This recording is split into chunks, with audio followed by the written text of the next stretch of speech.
কথায় আছে খালি কলসি বাজে বেশি, সেটি রাশেদ খান প্রমাণ করে দিল। আজকে সামাজিক যোগাযোগ মাধ্যমে যে নিউজ পোর্টালগুলো আছে সেগুলি সব মুখরিত রাশেদ খানের খবরে।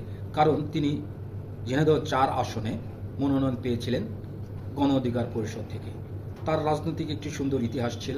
সে ডাকসু নির্বাচন করার পরে কোটা বিরোধী আন্দোলন করে তার মাধ্যমে নেতা হিসেবে পরিচয় দেন। এই যে ৫ আগস্ট জুলাই অভ্যুত্থান হয়, সেখানেও তার এবং তার দল, তার সভাপতি বিপিনের একটি গুরুত্বপূর্ণ ভূমিকা ছিল। কিন্তু তার এত আওয়াজ যে তার কাউকে মানে না। বিশেষ করে জাতীয় পার্টির উপর তো তার যে এত ক্ষোভ, মানে যখন তখন আগুন জ্বালিয়ে দিতে চায়, যখন তখন পুড়িয়ে দিতে চায়, যখন তখন ভেঙে দিতে চায়, সে নিজেকে জাহির করার জন্য চেষ্টা করে। কিন্তু তার মনের মধ্যে ছিল এমপি তাকে হতেই হবে।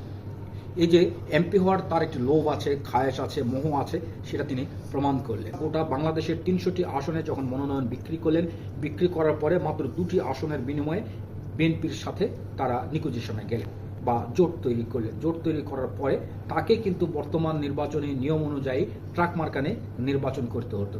তিনি জানেন বিএনপির জোটে থাকলেও বিএনপির সব নেতাকর্মীরা তাকে যদি সমর্থন করে তাহলে হয়তো একটি স্বতন্ত্র প্রার্থী দাঁড়াতে পারে, বা বিএনপির নেতৃবৃন্দ যদি তাকে ভোট না দেয় সেই ক্ষেত্রে তার ট্রাক মার্কানে হওয়ার কোনো সম্ভাবনা নেই। অথবা সকল বিএনপির নেতৃবৃন্দ যদি তার উপর ভর করে ট্রাক মার্কানে, সে হয়তো হতে পারত না।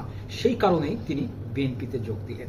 এই যে তার রাজনৈতিক একটি ক্যারিয়ার সে 2018 সাল থেকে গড়লেন, এত বক্তব্য দিলেন, এত আওয়াজ দিলেন, তারপর কিন্তু ভিজা বিড়ালের মতো মেও মেও মেও মেও মেও মেও করতে করতে আবার বিএনপিতে যোগ দিলেন। তাকে এমপি হতেই হবে। এখনকার প্রজন্মের যে নেতারা বিভিন্ন আন্দোলনের নেতৃত্ব দিয়ে মনে করেছিলাম দেশের জন্য কাজ করবে, মনে করেছিলাম জনগণের জন্য কাজ করবে, মনে করেছিলাম মানুষের কল্যাণকে তুলে ধরবে, কিন্তু দেখলাম কি সকলে নেতা হওয়ার দৌড়ে কে কত এগিয়ে থাকতে পারে সেই জন্যই সকলে প্রস্তুত।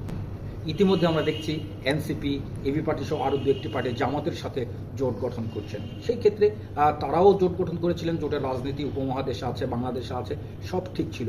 কিন্তু সে যখন বিএনপিতে যোগ দেন, সেটা দিতেই পারেন, যদি আগে দিতেন ধানের শীষ নেওয়ার লোভে যখন দিলেন, তখন মানুষ এটাকে কী চোখে দেখবে সেটি দেখার বিষয়। প্রিয় দর্শক, আপনাদের শুধু এটুকুই বলবো যে নেতৃবৃন্দ যত বেশি আওয়াজ দিচ্ছে, যে নেতৃবৃন্দ যত বেশি কথা বলছে, সেই নেতার ভিতরটা তত বেশি খালি কলসির মতোই খালি। এদের বক্তব্য বাজে থেকে, চাপা বাজে থেকে সাবধানে থাকবেন। এ বাংলাদেশ আমার, এ বাংলাদেশ আপনার, এ বাংলাদেশ আমাদের। এ বাংলাদেশকে রক্ষা করতে হলে কে প্রকৃত নেতা সেটি চিহ্নিত করতে হবে। সকলে ভালো থাকবেন। নির্বাচনের মাধ্যমে বাংলাদেশে গণতন্ত্র ফিরে আসুক, মানুষের কল্যাণে বাসযোগ্য একটা বাংলাদেশ গড়ে উঠুক, এটাই আমাদের প্রত্যাশা।